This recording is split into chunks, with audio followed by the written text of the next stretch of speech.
Turning to education, John G. Jones was one of the first instructors of salesmanship, and he offered a sales management course at New York University way back in 1915. That's over 100 years for those of you keeping count. The course included the following topics: selecting and training salespeople, planning sales equipment, methods of compensation, territory problems, sales contests, conventions, and quotas. During the 1920s, a few writers were offered a broadened definition of sales management, which also included marketing tasks.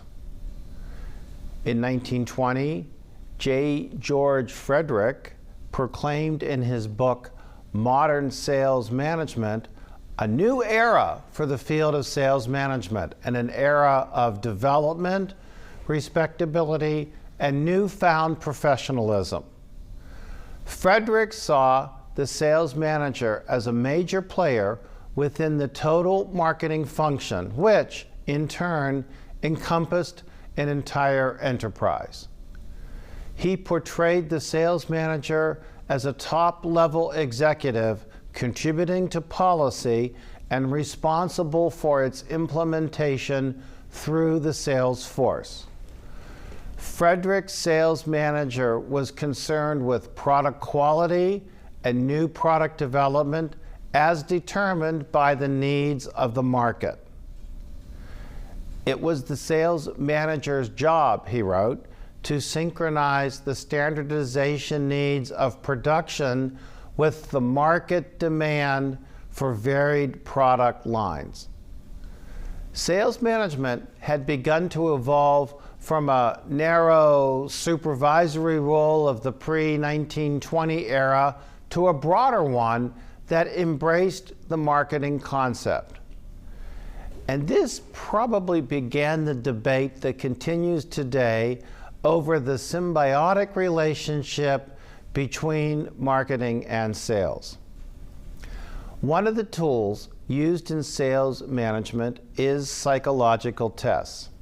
You might be surprised to learn that the issue of the efficacy of psychological testing for salesperson selection was first addressed in the early 1900s. For example, a reference is made by Butler, DeBauer, and Jones in 1914 to the indigenous oral and written examinations designed to test one's accuracy, mental alertness, and ability to reason.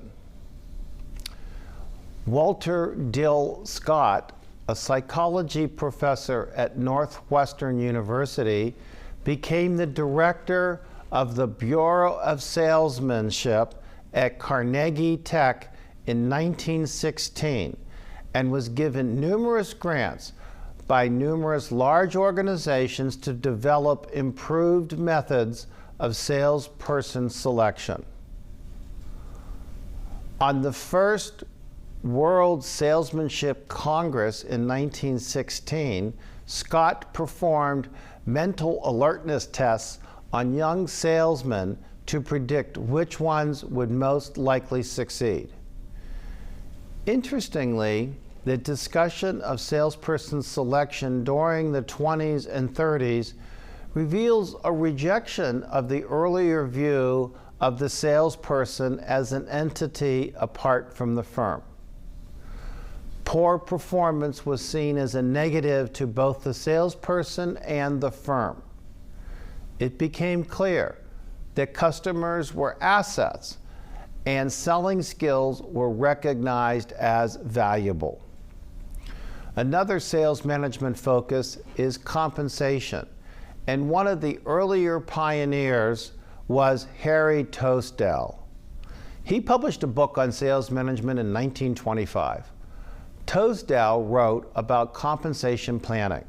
He said, 4 factors are needed to be considered in developing a compensation plan. Number 1, the income necessary to maintain a reasonable standard of living. Number 2, the market for salespeople. Number 3, the philosophy of the firm regarding payment at, above, or below the market. And number 4, the nature of the product. He mentioned that employee turnover is an excellent indicator of the efficacy of the plan. Tosdell criticized straight salary plans for their failure to motivate salespeople. However, he also agreed that commission plans increase effort but also heighten rivalry and turnover. They emphasize short-term sales, they reduce new account development, and foster salespeople independence. So I ask you, are things in sales compensation any different today? So where does this leave us? We see a number of interesting developments. Artificial intelligence, machine learning, and automation will greatly assist the sales force. The simple and repetitive tasks performed by a salesperson will be automated. We see more specialization, and some see the sales process as being broken into several parts, with one person focusing on each part. Sort of like a throwback to the division of labor.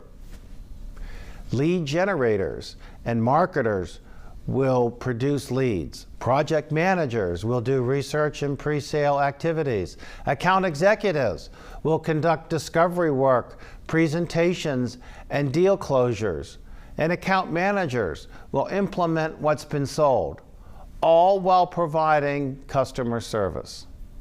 In short, we think that the future is going to be a very exciting time for the sales manager. So there you go. A short history of management and sales management. It goes to show that many of the concepts that we present today as cutting edge have very long, very deep roots.